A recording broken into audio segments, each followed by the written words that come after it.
mañana. Aquí los saluda Janet Noltenius desde Washington, D.C., en Casa de la Cultura El Salvador en Washington.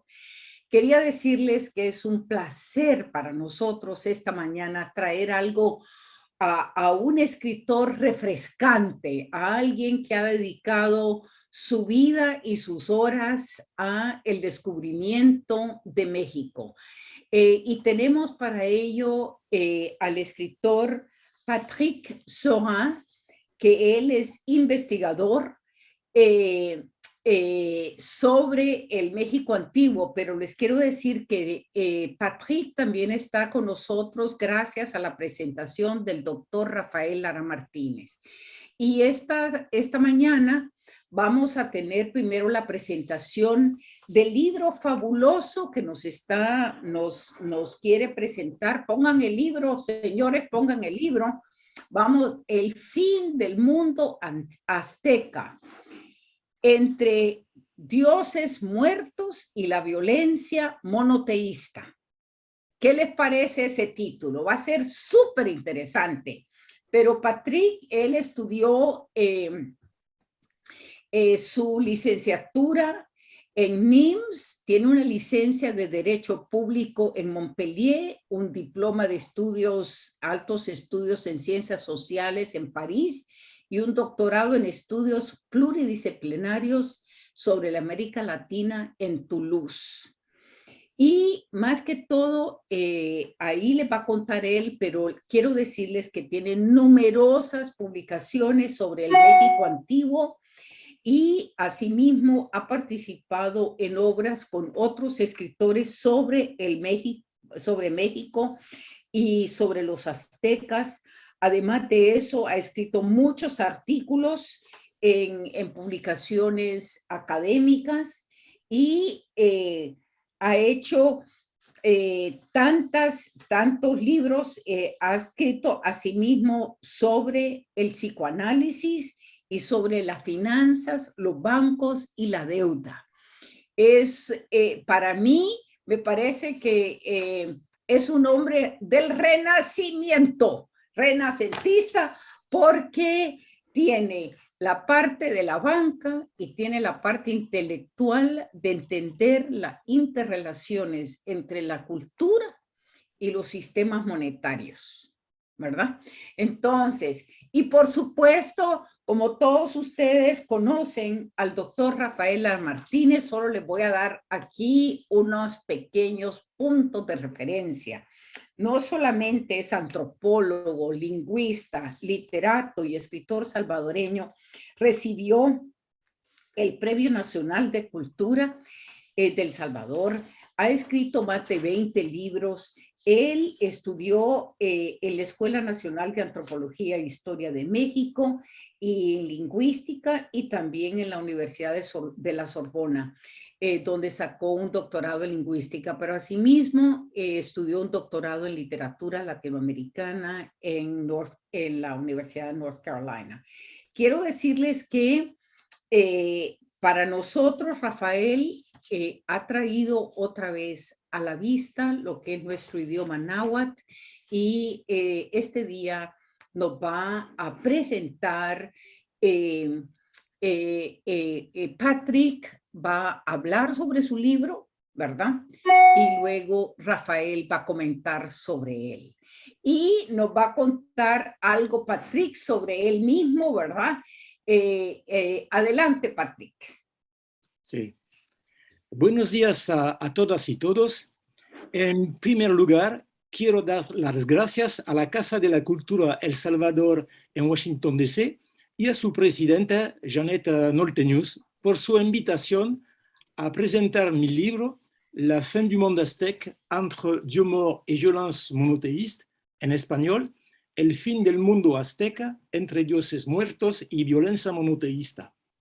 Agradezco también al doctor Rafael Lara Martínez, que permitió este encuentro. Déjeme presentarme. Soy Patrick Sorin, realizo investigaciones sobre el México antiguo desde hace unos 40 años. Tengo que señalar que no soy ni miembro de un centro de investigación, ni profesor de una universidad. Soy un empleado de banco, jubilado hace 5 años, y para peor, sindicalista y activista comunitaria, miembro del CDTN, Comité para la Abolición de las Deudas Ilegítimas. He publicado varios libros y artículos que se ocupan de asuntos literarios en la lengua náhuatl clásica, el idioma hablado por los mexicanos a principios del siglo XVI. Asuntos como las adivinanzas o sasanidas, los cantos sagrados de Ocuicat, la poesía, Insoshit Incuicat, la flor, el canto, y hoy con mi último libro, los discursos religiosos de los principales y sacerdotes mexicanos frente a los frailes. Antes de pasar al mundo mexicano, quisiera hacer un comentario en el mundo salvadoreño a partir de las investigaciones de Rafael Lara Martínez. Cuando leí el ensayo de Rafael, Hermenéutica náhuatl pipil, lengua indígena salvadoreña bajo Bojón, me sorprendió mucho saber que el interés por las lenguas autóctonas de El Salvador es algo reciente. Entonces, recordé lo que escribió Chateaubriand en sus Memorias de Ultratumba. En un pasaje de su libro, evocando su viaje de 1791 a los Estados Unidos, el escritor compara las destrucciones de las culturas y las lenguas amerindias con las europeas. Lamenta la desaparición de las lenguas autóctonas, con la progresiva renuncia de los idiomas locales, bretón, vascuensis, galéico en Francia. Dice el autor, no hay que buscar en América las constituciones políticas artísticamente construidas, ni los hurones, ni la República de los Iroqueses, cuya historia escribió Charlevoix. En Europa y a nuestros ojos se ha realizado y se realiza aún algo parecido. Y el autor pasa, estoy citando, razas enteras del Orinoco se han extinguido también. Solo han quedado de sus dialectos una docena de palabras pronunciadas en las cimas de los árboles por los papagayos que recuperaron su libertad. Muy pocos son los trabajos y especialmente los textos en lengua náhuatl pipil en El Salvador. Y Rafael Lara Martínez tiene razón al afirmar que el canon artístico salvadoreño inventa la imagen de un indígena sin lengua materna. No ocurre lo mismo en México, donde desde la conquista tenemos una gran cantidad de fuentes de primera mano, mitos, cantos, relatos históricos, discursos y otros testimonios variados relativos a la vida social, religiosa y cotidiana de los pueblos nativos. Existe también arte gramaticales y diccionarios.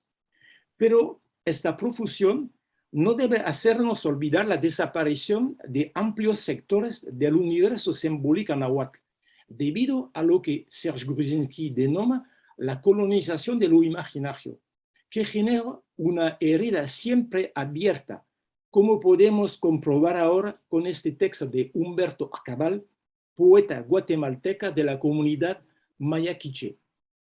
Dos lágrimas. Cuando nací, me pusieron 2 lágrimas en los ojos para que pudiera ver el tamaño del dolor de mi gente. El fin del mundo azteca retrocedo en el tiempo, hasta ese momento cuando salió y se derramó ese dolor. Mi libro cuenta un extraño encuentro que se produjo a mediados del 1524 entre principales y sacerdotes mexicanos, con 12 franciscanos recién legados en suelo mexicano. Según los términos de Patrick Johansson, los frailes no vienen a dialogar en el sentido más constructivo de la palabra, es decir, a compenetrarse de las ideas del otro, sino a enunciar una verdad que los nativos desconocen. Los borradores de los informes de los encuentros cayeron en el olvido hasta 1564, cuando el franciscano Fray Bernardino de Sahagún, según en su propia palabra, hubo oportunidad de ponerse en orden y convertirse en lengua mexicana bien congrua y limada, los textos. Al igual que los borradores originales, el documento fue olvidado hasta 1922, año en el que el franciscano Pascual Saura lo descubrió en el Archivo Secreto Vaticano. Pero entonces faltaba la mitad de los coloquios, solo quedaban 14 capítulos de los 30 originales.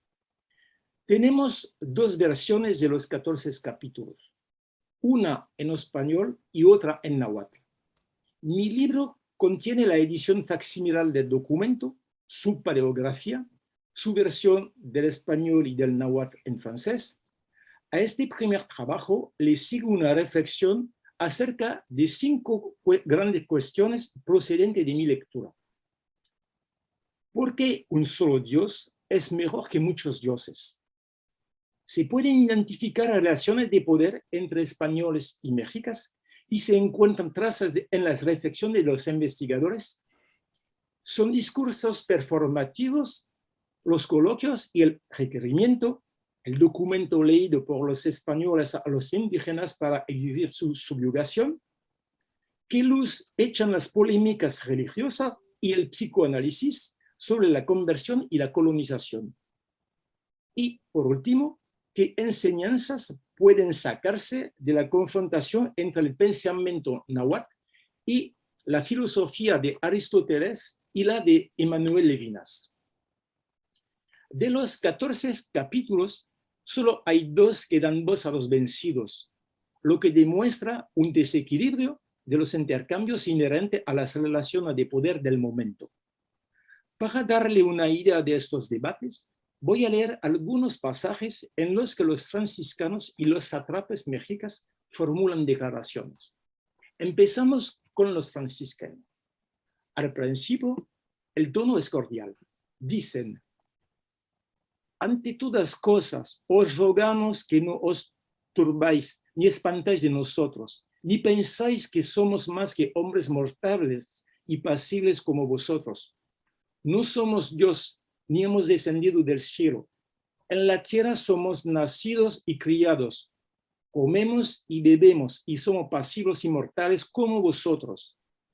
No somos más que mensajeros enviados a esta tierra. Traemos una gran embajada de aquel gran Señor que tiene jurisdicción espiritual sobre todos cuantos viven en el mundo, el cual se llama Santo Padre, el cual está acongojado y cuidadoso por la salud de vuestras almas. Luego, las frailes son más amenazadores. Sabidos tenemos y entendido, amados amigos, no por oídas, sino por lo que con nuestros propios ojos hemos visto, que no conocéis al solo y verdadero Dios, por quien todo vivimos. Ni le teméis ni acatáis, mas antes, cada día y cada noche le ofendéis en muchas cosas, y por estos habéis incurrido en su ira y desgracia, y está en gran manera enojado contra vosotros. Por estas cosas envió delante a sus siervos y vasalos los españoles, para que os castigasen y afligiesen por vuestros innumerables pecados en que estáis. Los frailes reiteran sus amenazas poco después. La razón que hay para vosotros no queréis dejar a vuestros falsos dioses, sino todavía queréis perseverar en su culto y adoración, no es otra sino no haber oído las palabras y doctrina de Dios, y que no tenéis ninguna escritura suya. Nunca ha venido a vuestra noticia la doctrina y palabras del Señor del cielo y de la tierra, y vivís como ciegos, entenebrecidos, metidos en muy espesas tinieblas de gran ignorancia. Y hasta ahora, alguna excusa tienen a vuestros errores, pero si no quisierais oír las palabras divinas que ese mismo Dios os envía y darles el crédito y reverencia que se les debe de aquí adelante, vuestros errores no tienen excusa alguna, y nuestro Señor Dios que os ha comenzado a destruir por vuestros grandes pecados os acabará. Los sabios nahuas responden a los franciscanos con palabras muy elegantes, en las que buscamos figuras retóricas específicas de la lengua náhuatl. He traducido aquí el texto náhuatl en español. Vosotros decís que nosotros no conocemos al dueño del junto y de los alrededores, el dueño del cielo y de la tierra. Vosotros decís que no son verdaderos dioses los nuestros. Nuevas palabras son estas que decís. Y por eso estamos perturbados, por eso somos espantados, porque los que son nuestros progenitores, los que vinieron, los que vivieron en la tierra, no hablaban así, ya que son ellos que nos dieron sus tradiciones, que consideraban como verdadera, servían reverenciar a los dioses. Ellos nos enseñaron todas las formas de servirlos, de honrarlos, la manera en que librarnos tierra a la boca, la manera en que derramos nuestra sangre, la manera en que pagamos nuestras deudas, la manera en que quemamos copal, la manera en que ofrecemos sacrificios. Decían los dioses que los dioses son los por quien se vive, que ellos nos merecieron. ¿Cómo? Cuando todavía era de noche. Y decían que son ellos que nos dan nuestra cena, nuestra comida de mañana, toda la comida y la bebida, nuestro sustento, el maíz, el frijol, el amaranto, la chía. Es a ellos a quienes pedimos el agua, el uva, para que la tierra fuera fértil. También ellos son ricos, son prósperos, tienen cosas, poseen cosas, de manera que siempre, por siempre, todo crece, todo reverdece en su casa. ¿Dónde? ¿Cómo? En Tlalocán. Nunca hay hambre, no hay enfermedad, no hay pobreza. También son ellos que dan a la gente la virilidad, la valencia, el honor de hacer cautivos en la guerra, el labret, la cinta para la cabeza, el taparabo, la capa, las flores, el tabaco, las jades, las plumas preciosas, el lauro. Y cuando, donde fueron invocados, fueron suplicados, fueron tenidos por Dios, fueron reverenciados. Esto fue hace mucho tiempo. Cuando fue en la época de Tula, cuando fue en época de Huapacalco, cuando fue en época de Xuxatlalpan, cuando fue en época de Camuanchan, cuando fue en época de Yualishan, cuando fue en época de Teotihuacán. Son ellos que en todo el mundo los colocaron su estera, su sitio, les dieron el Señor, el mando, la gloria, la fama. Y entonces tenemos que destruir las antiguas tradiciones, las tradiciones de los chichimecas, las tradiciones de los toltecas, las tradiciones de los colhuacas, las tradiciones de los tecpanecas, pues nuestro corazón bien lo sabe a quién se debe el vivir, a quién se debe el nacer, a quién se debe el crecer, a quién se debe el desarrollarse. Por esto son invocados, son suplicados. Oh Señor nuestro, no hagáis que vuestra reverenciada cola, que vuestra reverenciada ala, olvida, pierde la enseñanza, la educación del anciano, de la anciana, que los dioses no se enojen con nosotros, que su ira, que su irritación no recae en nosotros, que la cola, el ala, no se levanta contra nosotros, que no se rebele, que no se ponga rabioso si le decimos que no debe invocar, no debe orar. Calma, tranquilo, considerar nuestros señores lo que conviene. La verdad es que nuestro corazón no está contento. No estamos en absoluto satisfechos. Vamos a hacer caso omiso de todo esto. Vamos a ofenderlos. Aquí están los dueños del agua, los dueños del cerro, los señores, los gobernadores, los que sostienen el mundo con ambas manos, los que lo cargan la espalda. Ya basta que hayamos dejado, que hayamos perdido, que no los quito, que se nos hizo renunciar a la estera, al sitio. Por supuesto, ¿dónde viviremos? Nos aseguraremos de que seremos los últimos. haced con nosotros lo que queráis. Esto es todo que respondemos, lo que contestamos a vuestro reverenciado aliento, a vuestra reverenciada palabra, oh señores nuestros. En la respuesta indígena encontramos multitud de figuras de estilo como las metáforas, las metonimia, y especialmente dos figuras de construcción y de sentido llamadas disfrazismos y paralelismo. Un disfrazismo consta de dos vocablos yuxtapuestos cuyo sentido, generalmente metafórico, conforma un concepto abstracto o refuerza la significación de una idea. Por ejemplo, la cola, el ala, representa el pueblo. Inac, Intepet, en náhuatl. El agua, el cero, significa la ciudad, en náhuatl. Incuitlapalli, Intapalli. El paralelismo consiste en insertar dos frases complementarias, a veces más, generalmente sinónimas. Y aquí un ejemplo. Por eso estamos perturbados, por eso somos espantados. Otra figura de construcción, la lista, ocupa un importante lugar. Tenemos una ilustración con la referencia a las famosas ciudades del Antiguo México: Tula, Huapacalco, Xuxatlapan, Tamuanchan, Yohualishan y Teotihuacán, o cuando se mencionan sus prestigiosos pueblos, los chichimecas, los toltecas, los corhuecas y los tecpanecas. También puede añadir la enumeración de las prácticas rituales. Si se analizan en profundidad los coloquios, revela algo interesante: la apropiación de las figuras de construcción náhuatl por los franciscanos. Dicen los frailes: en la tierra somos nacidos y criados, comemos y bebemos y somos pasibles y mortales como vosotros. Aún más escandalosos, los frailes roban literalmente el nombre de la divinidad méxica y Pannemuani, el por quien vivimos, y la hacen vestir con ropa del Dios cristiano, solo y verdadero.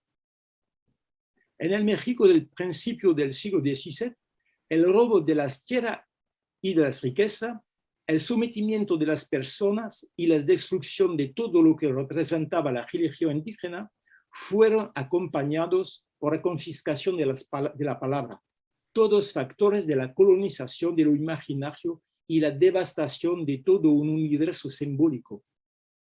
Es interesante observar que los coloquios anticipan otra controversia que tendrá lugar en Valladolid en 1551 entre Sepúlveda y las Casas, cuyo propósito era saber si era lícito hacer la guerra a los indios antes de predicarlos y así convertirlos más fácilmente. Un proyecto muy alejado de la idea de la relación de Édouard Glissant, el pensador martiniqués de la creolización, que dice: podemos cambiar, cambiando con el otro sin perdernos y, por lo tanto, sin desnaturalizarnos. La traducción nos pone sobre el terreno de los intercambios, objeto del afecto de Édouard Glissant.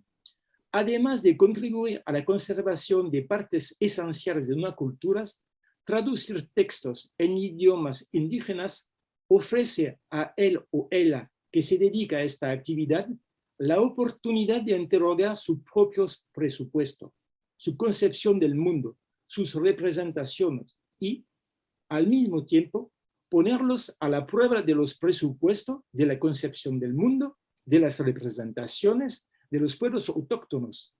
Traducir es el encuentro de dos epístemes. Concluiré mi intervención citando Walter Benjamin. En uno de sus aforismos reunidos en su famoso libro sobre el concepto de historia, escrito algunos meses antes de su muerte en la primavera de 1940, el pensador apátrida escribió esta línea: el pasado lleva consigo un índice secreto que le remite a la redención. ¿Acaso no flota en el ambiente algo el aire que respiraron quienes nos precedieron?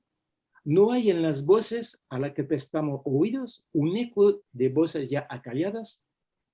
Ahora las salvadoreñas y los salvadoreños se quedan huérfanos de gran parte de la palabra de sus antepasados.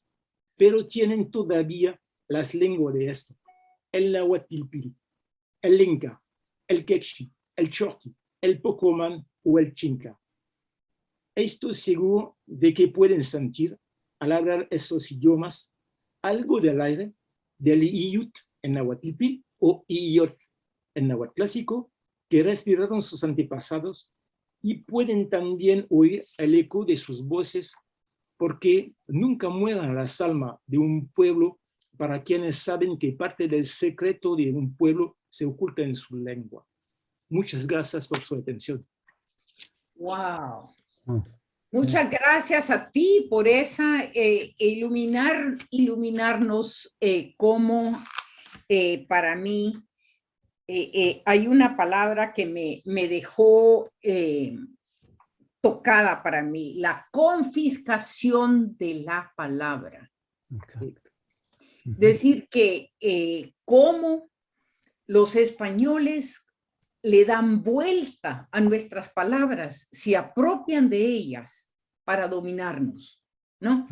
Es decir, es como la esencia de lo que hablas cuando no tenemos las palabras de los nahuas realmente como primordiales, ¿no?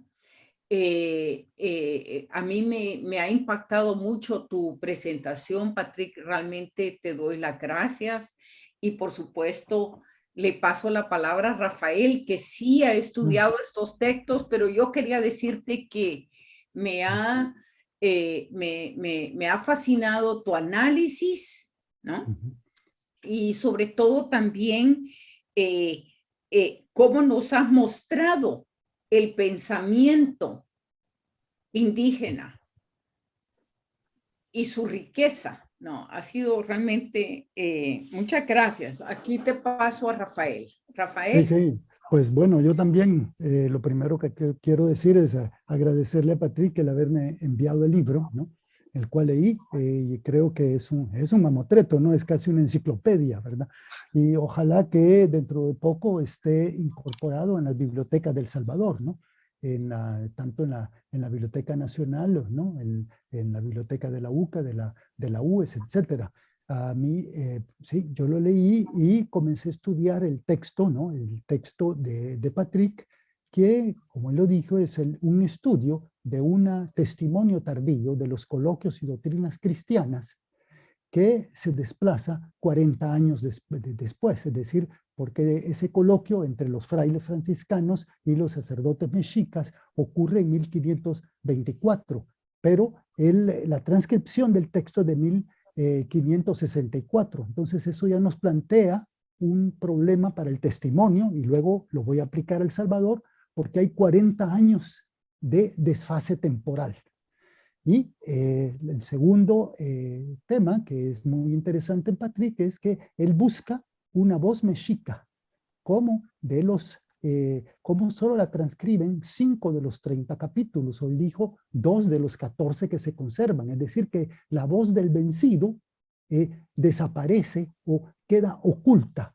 Entonces, es muy sencillo desde una perspectiva marxista clásica hablar de la globalización como punto de partida del capitalismo, de la acumulación originaria, pero lo que hace Patrick es, además de insistir en esta cuestión económica, financiera, su especialidad es buscar dónde está la voz del vencido.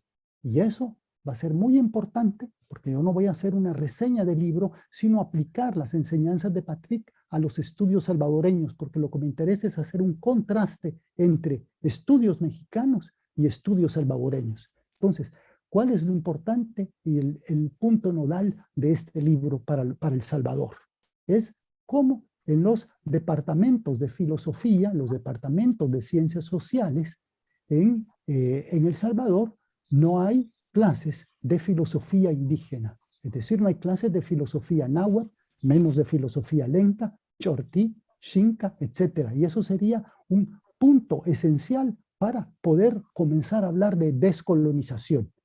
Entonces, partiendo del náhuatl, que es la lengua que más conozco, esta exclusión de las filosofías indígenas, de los departamentos de filosofía, nos plantea un problema epistémico. Yo lo planteo a partir de un triángulo que en náhuatl es saber, conocer, que son dos palabras, gnosis con conocer, y el tercero es creer, que en náhuatl el triángulo es mucho más significativo, porque es mati, es saber, ishmati, ojo, saber es conocer, y yulmati, corazón, saber es creer. Entonces, ¿cómo voy a hablar del otro, de la alteridad, de la otredad, si no tengo un reconocimiento, un conocimiento visual del otro? Yo tengo que visualizarlo primero. Y luego, cómo, es decir, si no lo conozco, lo sé, pero no lo conozco, lo vuelvo objeto. El Yul, ese es el primer, es el Ishmati, y durante la guerra del Salvador, el testimonio cobró, es decir, el Ishmati cobró un papel muy preponderante. El segundo punto es el Yul Mati, es decir, el creer. Y el Yul también nos relaciona a la filosofía, el sofos del filo, es decir, con quién estoy yo afiliado, con quién tengo cordialidad para otorgarle la palabra. Entonces, con este problema epistémico del saber, conocer y creer, es decir, del mati, del ishmati, del yulmati, yo me planteo 4 puntos, 4 problemas o desfases entre los estudios mexicanos y los estudios salvadoreños. El primero es, que lo plantea muy bien Patrick, es un testimonio tardío, el desfase del testimonio. Imagínense que lo que está sucediendo ahora en El Salvador, en el 2022, lo vamos a saber dentro de 40 años. Porque todo lo que se dice ahora es incierto. Entonces, ¿cómo podemos, a partir de esta enseñanza, cómo podemos hablar de Anastasio Aquino? ¿Cómo podemos hablar de la ley de extinción de ejidos a final del siglo XIX? ¿Cómo podemos hablar del 32 si siempre hay un desfase temporal? El segundo es, ¿dónde está la voz del vencido? Es decir, Patrick restituye la voz mexica. ¿Dónde están los textos, los manifiestos indígenas de las revueltas indígenas del siglo XIX? Entonces, ¿y dónde están los manifiestos náhuatl del 32? Ese sería el segundo cuestionamiento para los estudios salvadoreños. El tercero es el discurso. Patrick, cómo se organiza, o cómo podemos decir, cómo los hechos se vuelven dichos. Estoy dando vuelta al proverbio coloquial salvadoreño, ¿no? Del dicho al hecho. Aquí la cuestión es cómo se pasa del hecho al dicho. Es decir, hay un discurso occidental que es lineal, cómo se organiza un artículo. Mientras, Patrick demuestra que la presentación de los datos, el formato en la tradición indígena es circular, es pictográfica. Y, por último, ¿cuáles son los contrastes entre la filosofía latinoamericana, o digamos en El Salvador, la teología de la liberación, la filosofía de la liberación y la filosofía indígena? ¿Cómo podemos establecer enlaces entre ambos? Bueno, con esos 4 puntos voy a hacer una especie de ampliación o despliegue de cada uno. Primero, el desfase temporal y la lengua. Pues bueno, tuvimos una conferencia el mes pasado sobre Anastasio Aquino, 1833, y hablamos cómo los recuerdos salvadoreños, que es una de las fuentes primarias, ¿no?, está escrita en 1891. Es decir, si Patrick está cuestionando que en el siglo XVI hay un desfase de 40 años que tenemos que cuestionar, en El Salvador, en el siglo XIX, tenemos un desfase de 60 años. Y no solo está ese desfase, sino también aquí no tiene la palabra. Porque no hay lengua indígena, ni hay lengua coloquial. Sino estamos presuponiendo que el enemigo de Aquino, quien lo degrada, es el que tiene el derecho de la palabra. El segundo, vamos a 1932, uno de los testimonios más comentados y traducidos a varios idiomas es el Miguel Mármol de Roque Dalton. Pero Mármol transcribe el testimonio de Mármol en 1966 en Praga. Lo publica en 1972. Entonces, tenemos un nuevo desfase de 40 años. Aquí, al menos, es más acorde porque los dos pertenecían al Partido Comunista Salvadoreño. Pero luego viene la segunda pregunta. ¿Dónde está la lengua indígena? Porque una cuestión es tener que Dalton sea fiel a las palabras de Mármol y a la visión representativa del Partido Comunista. Pero ¿dónde están los textos indígenas? Entonces, eso nos crea un problema muy serio en El Salvador. Todas las revueltas indígenas del siglo XIX carecen de manifiestos en lengua indígena. Y para el 32 tampoco tenemos textos en lengua indígena. Y eso va a dar para otro debate, va a ser otra conferencia que armemos. Ahora hablamos del 32, pero ¿cómo lo que llamamos el 32 actualmente se percibe en 1932? Y les leo algo de Juan Felipe Toruño, muy conocido en la escena salvadoreña, en la historia literaria, que se llama Actividades literarias en el año de 1932, para que vean cómo en 1932 el 32 no existe. Él dice que en 1932 se publicaron algunas obras, pocas por cierto, pero que empujaron por el camino bibliográfico los alados sueños. Pero no hay, en todos estos alados sueños, no hay ninguna denuncia de la matanza. Entonces nos plantea ya ese nuevo desfase. Vamos ahora del hecho al dicho, lo que dije, el segundo punto, que es cómo el mundo se vuelve lengua, o cómo los datos se vuelven formatos. Yo me enfoco en 4 procedimientos de lo que Patrick llama la retórica florida, que son los siguientes: la repetición, el paralelismo, algunos de ellos ya los mencionó, el diafrasismo y luego el formato circular.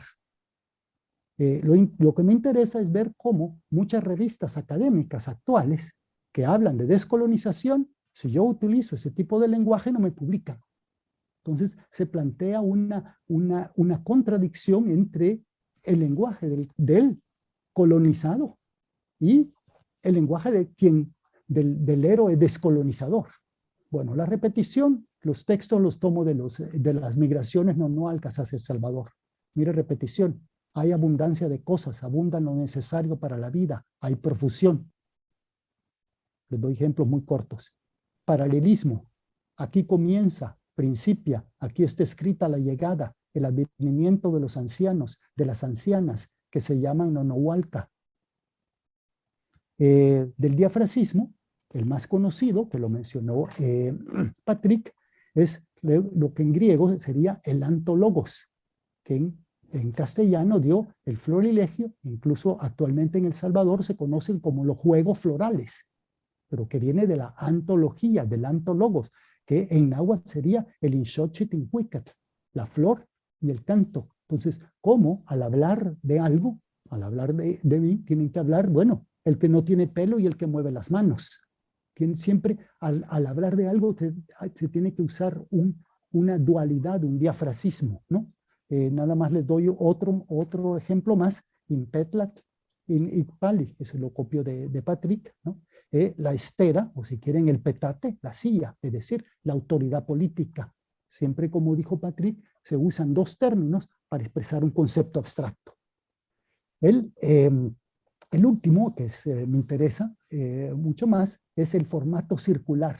Hay una correspondencia, dice, y combinaciones alrededor de un centro único. Si quieren, los escritos están hechos como en una especie de revolución sinódica, como la Tierra que rota alrededor del Sol. Yo estoy repitiendo, hay una rotación, o si quieren, también otro ejemplo sería el Big Bang, que está relacionada a la mujer en fragmentos, que la encuentran en los mitos de Leonard Chulseyena, o en el siglo XX en El Salvador se hablaba de la descarnada, es decir, de una mujer rota en pedazos, porque cada parte del cuerpo tiene una función epistémica distinta. Ya hablamos, el ojo es lo ocular, ¿no?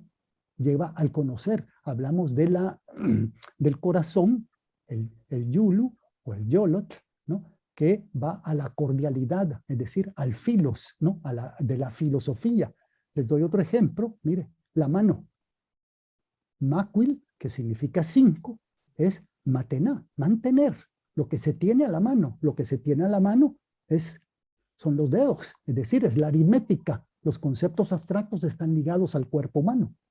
Y el único libro que, desgraciadamente, ya lo mencionó Patrick, ¿no? El canon literario salvadoreño es monolingüe. Y hay muy pocos libros en lengua indígena. Uno es de Eugenio Valencia, que se llama Nigmati Ume Talticpac. Y este libro, él lo traduce como Conozco dos mundos, quizás podría ser Sé dos mundos, nos plantea una mano 5 problemas sobre la disparidad de cómo se presentan los datos en la lengua indígena y cómo los presentamos nosotros en el mundo occidental académico. Primero, en este libro de 2019, le dije, Conozco dos mundos, cada página del libro es un fractal, es independiente, es una entidad independiente. La página 1 y la página 2 no tienen una secuencia necesaria. No existe una cronología tampoco, sino hay una secuencia aleatoria de eventos que rompe la rectilínea temporal de la convención histórica. Ya hablamos cómo en Ceballos, al hablar de Aquino, tampoco hay una cronología, sino hay una espaciología. El tiempo se alza en el espacio vivido. Y luego también hay un diálogo continuo en este libro entre la palabra y la imagen. Lo más conocido sería, si lo leen, es el diario de Frida Kahlo, donde ella escribe, pero también hace un dibujo. Eso mismo está haciendo Valencia en su libro. En cuarto lugar, en este libro de Valencia hay un diccionario, pero no está organizado por campos semánticos, como lo hice yo, Mati, Ishmati, Yulmati, ni tampoco por un orden alfabético, sino hay una asociación subjetiva de palabras. Y en quinto lugar, al hablar del pasado, él hace un sincretismo, una amalgama completa entre lo náhuatl salvadoreño, lo mexica, la Biblia y filosofías occidentales. Entonces, con eso nos da un ejemplo de la disparidad, ¿no?, entre la presentación de los datos que exige la academia descolonizadora y el pensamiento de un indígena colonizado, ¿verdad?, común en este momento. Por último, para terminar, antes de la conclusión, Patrick establece una correlación filosófica que debería incentivar la investigación en El Salvador. Él, fíjense, en México existe desde 1956, Miguel León Portilla publicó el libro famoso, ¿no?, Filosofía Náhuatl. En El Salvador estamos en el 2022, más de medio siglo después, y no hay ningún libro sobre filosofía lenca, para que vean el desfase, ¿no? Entonces, lo que nos incentiva la lectura del libro de Patrick es a establecer correlaciones entre las filosofías indígenas y la filosofía occidental, en lugar de enfocarnos nada más en fundar una filosofía latinoamericana o salvadoreña únicamente viendo hacia Europa. Y él lo hace muy bien al hablar de el concepto de personalidad. Me voy a enfocar por cuestiones de tiempo nada más en ese diafrasismo. Inixtli, inyolut, el ojo o la cara, ish, ¿no? Y el corazón, el yolot, el yulu, ¿no? Entonces, decir que para conocer al otro necesito dos cuestiones. Primero, tengo que dar la cara, la existencia del otro, y él lo traduce muy bien en francés. El visage es la visualización. Yo tengo que visualizar al otro y verlo a los ojos directamente. Si no, no hay conocer. Entonces, y eso lo relaciona con la filosofía de Manuel Levinas. Fíjense la palabra en náhuatl salvadoreño para cara, es ish Cal Liu. Es decir, literalmente, la cara es el hogar del ojo, la cara del ojo. Pero también Ish, en la mayoría de las lenguas mesoamericanas, es la semilla, es decir, el sustento de la flor. Y ya vimos que la flor, Xochitl, es la poesía, ¿no? Al menos un elemento vital de la poesía. Luego vamos al otro elemento, que es el otro parte del diafrasismo, Inyolotl, el corazón, el que, si vamos al náhuatl del Salvador, Yultuk, que sería literalmente acorazonado, significa vivo. Tanto en León Portilla como en López Austin van a encontrar que Yulut lo ligan, ellos lo relacionan etimológicamente a la palabra Olin y por tanto descomponen la palabra Yolot, corazón, Yulu, como Y, Ol, Ot. Es decir, deriva de Olin, que es movimiento. Entonces, corazón, literalmente ellos dicen es su movimiento, su dinámica, su energía. Entonces, el ojo y la energía es la parte esencial, ¿no? de toda personalidad, ¿no? Y para terminar con este doble diafrasismo, es como estos dos, ¿no? Partes del cuerpo marcan asociaciones, ¿no? O paralelismos entre el ojo.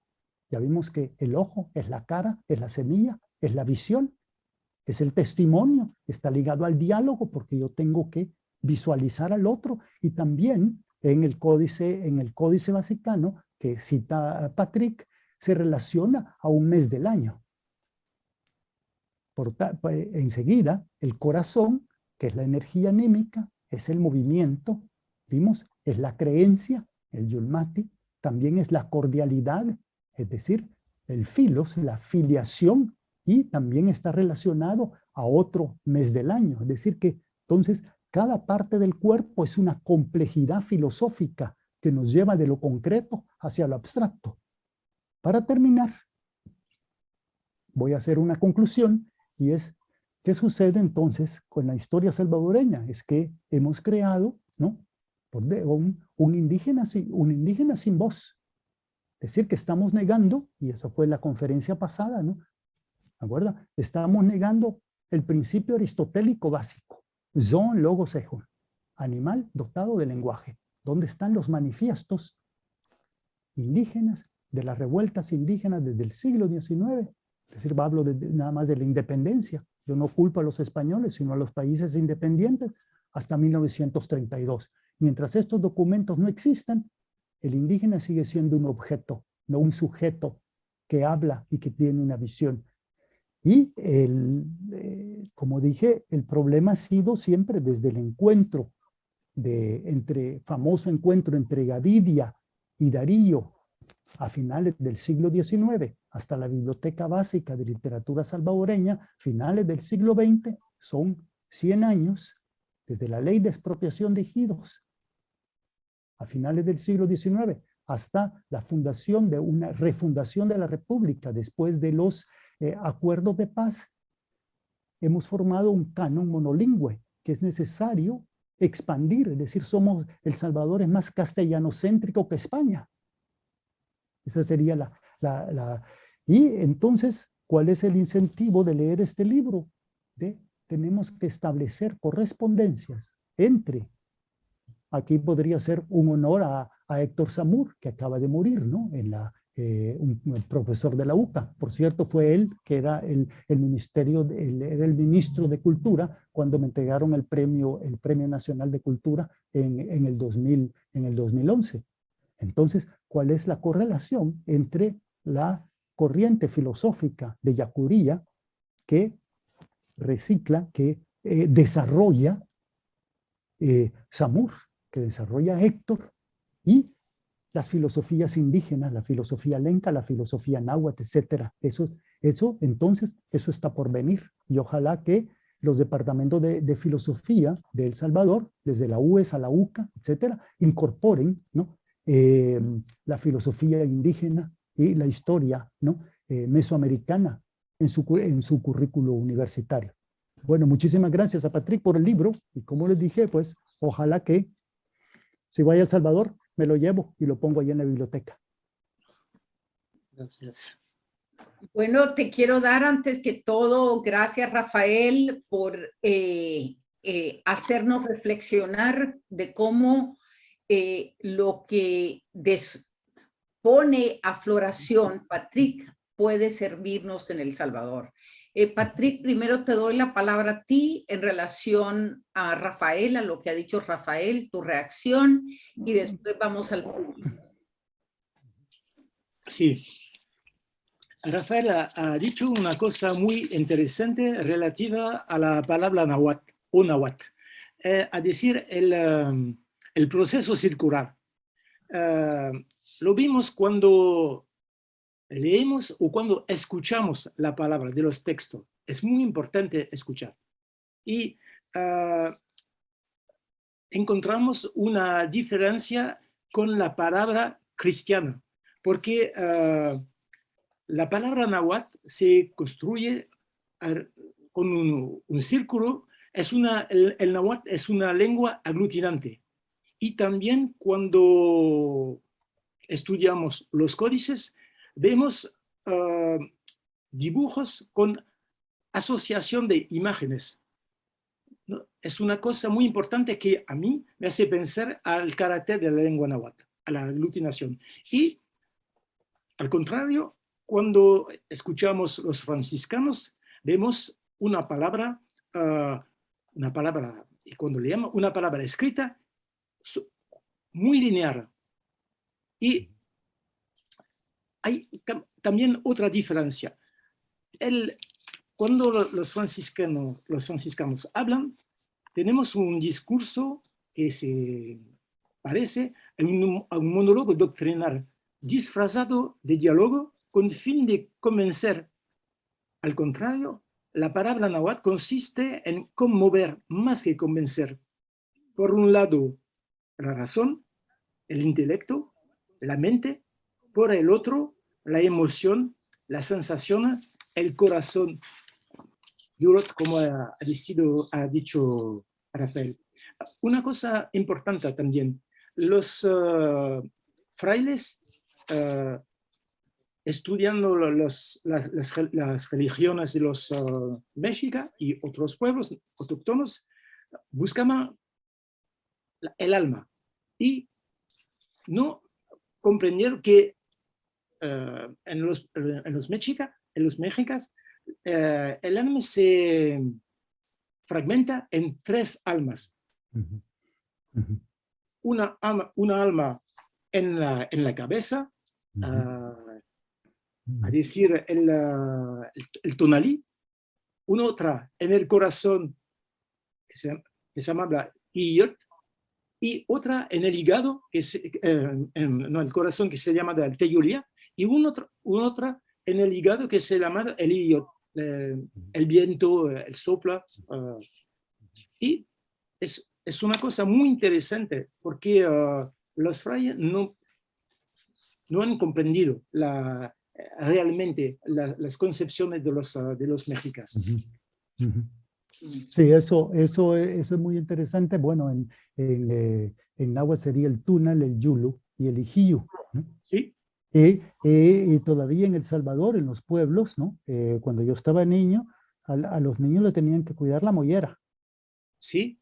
Que está relacionado al túnel, ¿no? Y eso es otro elemento que comenta Patrick de manera muy interesante. Luego el yulut, que hablé, el yulu, ¿no? Es decir, el corazón, y el ijío. Todavía en El Salvador se habla del ijío, ¿no? La carne, ¿no? No se puede comer de inmediato, después de matar a un animal, ¿no? Si no, hay que dejarlo reposar, porque si no uno absorbe el ijío. Entonces, entonces ahí viene ese concepto fractal del alma, que no es una unidad, sino que está desperdigado a todo lo largo del cuerpo.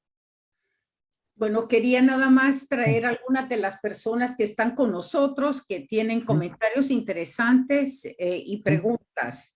Metzi Escalante Barrera nos saluda, Mili Vargas Cruz, Silvia Rawand, Fernando Umaña, Pedro Alfonso Monterrosa Barrera y tres más, María Elena Vázquez Arévalo, Ceci Mil, todos, Melvin Sáenz, saludos de Tania Primavera, Mili Vargas Cruz, gracias por estas cátedras muy útiles para seguir fortaleciendo la identidad de los pueblos mesoamericanos y entender cómo fue la fusión de estas culturas muy diferentes.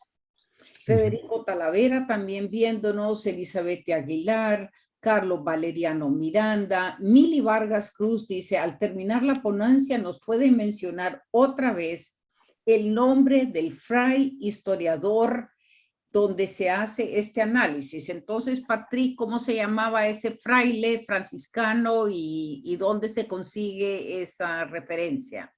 El fraile franciscano se llama Fray Bernardino de Sahagún y es muy conocido por su historia general de las cosas de la Nueva España.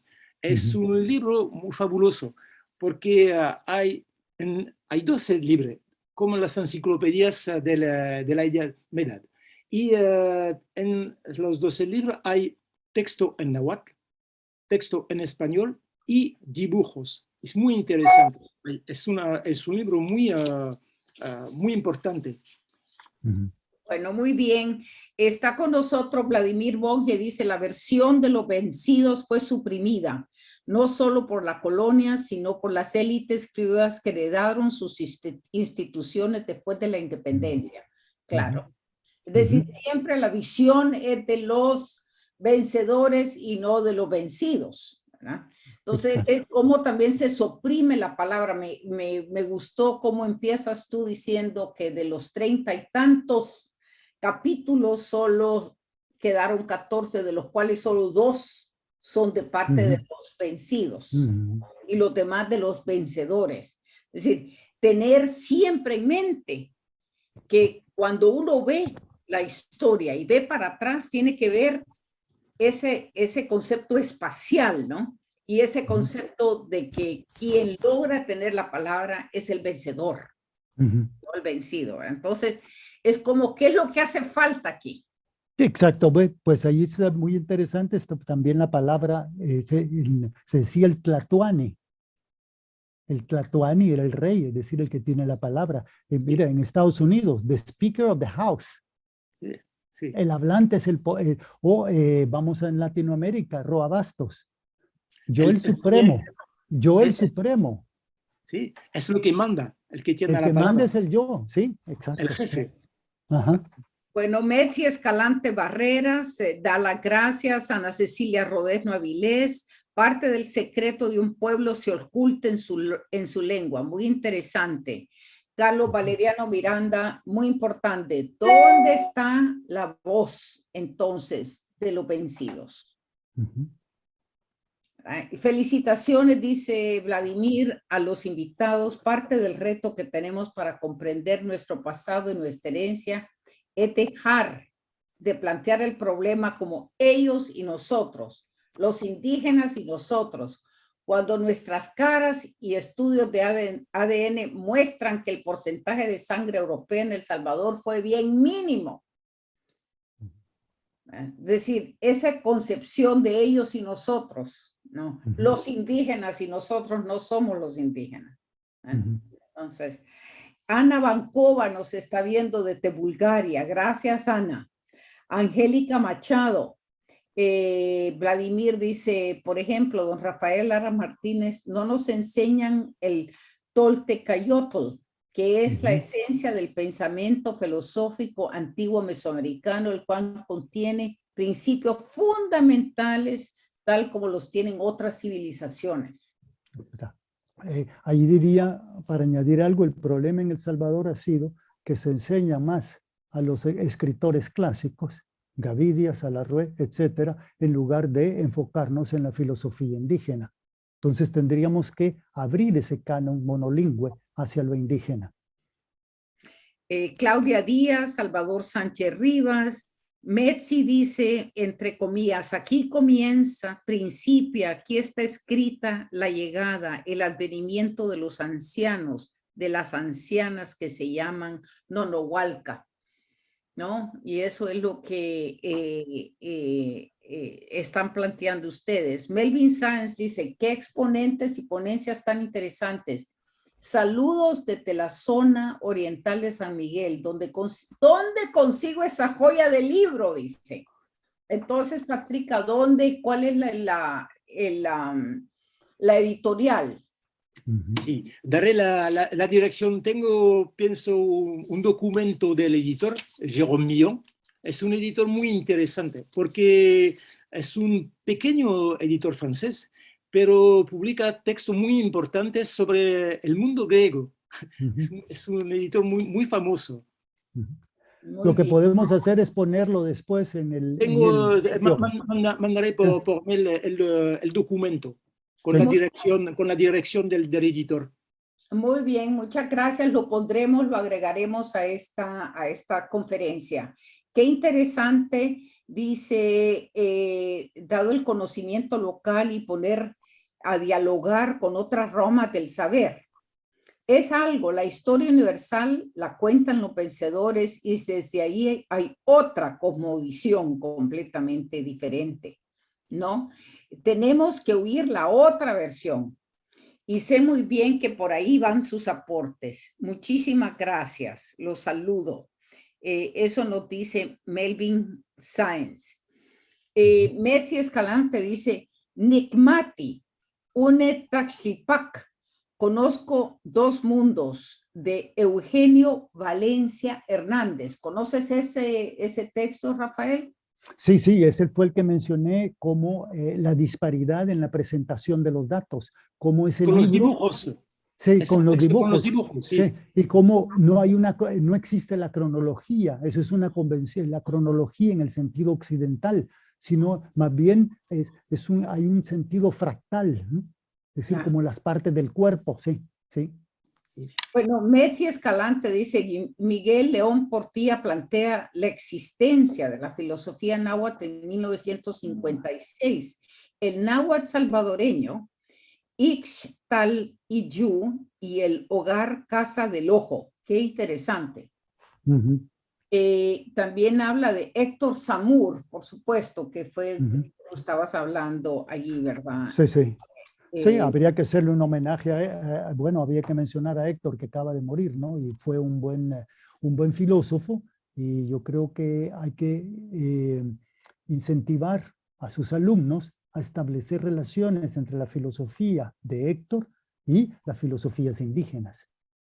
Bueno, Ana Cecilia Rodesno, le damos las gracias. Marvin Reyes, de acuerdo al doctor, el seminario de especialización que me compartió en la UCA sobre la filosofía náhuatl, le hace pensar. Miguel Ángel Chinchilla nos saluda. Teresa Campos Chong, Iliana Segovia. Hay que leer también, dicen, hay que leer. Eli Bonilla, gracias Patrick y Rafael, gran cátedra, nos aclara más a dónde tenemos que ir. Miguel Ángel dice, necesitamos una nueva epistemología y sobre todo una visión total. Evelyn Sánchez dice, es más, eliminaron la materia filosofía del currículum del bachillerato. Sí, ya no se estudia filosofía en los bachilleratos, ¿no? Es decir, ¿cómo eliminamos cuando no hay esa visión global de una sociedad? ¿Qué significa eso cuando no se estudia ni la lengua ni la filosofía? Entonces, ¿qué? Sí. ¿Verdad? Bueno, Patrick, me encantaría pues que hagas unos comentarios finales y después Rafael para que logremos cerrar. Adelante, Patrick. Primera cosa, disculpe mi pobre español, mi feo español. Hablo muy mal. No. Sí. Y quiero decir dos cosas muy importantes. La primera es que Rafael tiene razón.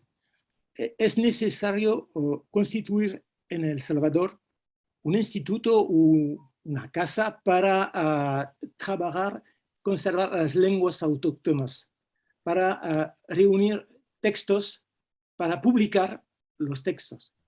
Y el segundo punto que me parece muy interesante, hay pocas publicaciones en náhuatl en Salvador, pero pienso que el náhuatl clásico mexicano y el náhuatl pipil son muy cercanos, y pienso que el náhuatl puede apoyarse sobre el náhuatl clásico para ¿cómo decir? Discutir los conceptos, las ideas, porque comparten los dos lenguas un universo simbólico muy parecido.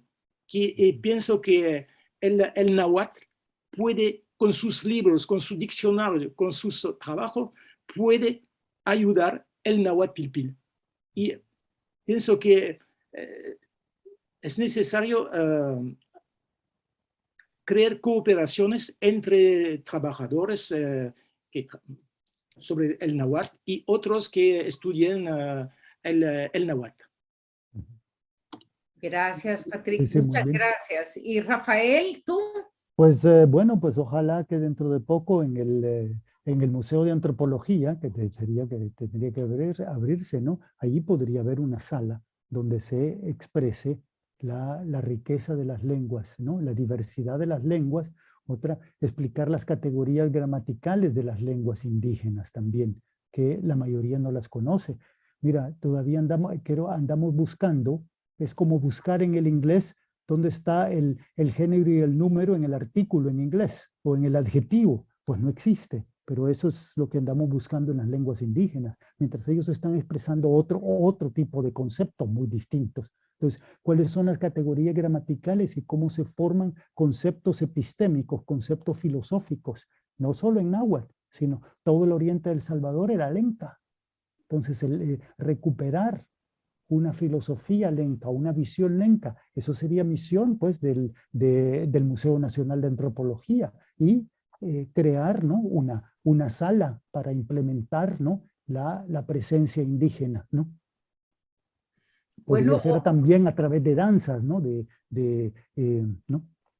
Participación directa de la población. Y luego quizás, como ya dije también, implementar el estudio de las filosofías indígenas en las universidades, ¿no? Si no se puede en el bachillerato, al menos en las universidades. bueno, señores, ha sido un verdadero placer tenerlos con nosotros en la Casa de la Cultura El Salvador de Washington y decirles cómo seguimos aprendiendo, cómo podemos aprender los unos de los otros y cómo tenemos que empezar a conocer la visión desde el punto de vista indígena de los vencidos. Y vernos nosotros mismos, ya no somos ellos y nosotros, sino que solo somos nosotros. Muchísimas gracias. Ha sido un verdadero placer. Gracias a todo nuestro público por participar y decirles hasta la próxima, y seguimos adelante con estas conferencias de Rafael. Gracias de nuevo, Rafael y Patrick. Y felicidades y que sigan escribiendo. Gracias. Muchas gracias. Gracias a ti.